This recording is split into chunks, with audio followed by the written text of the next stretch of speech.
En quelques heures, le sous-bois s'est transformé en brasier. Les pins bien alignés sont noircis, la plantation d'une dizaine d'années anéantie. Mais le feu est fixé.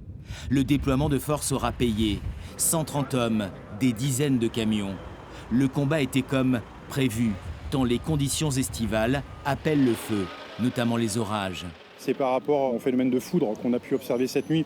On a eu pas moins de 15 départs à 17 départs au cours de la nuit. Et là, effectivement, au fur et à mesure de la journée, on a eu des éclosions, dont ces deux feux en simultané. Mais il faut s'attendre à ce que dans les heures qui viennent, avec les températures et avec le vent, on va certainement encore avoir des feux qui vont ressortir.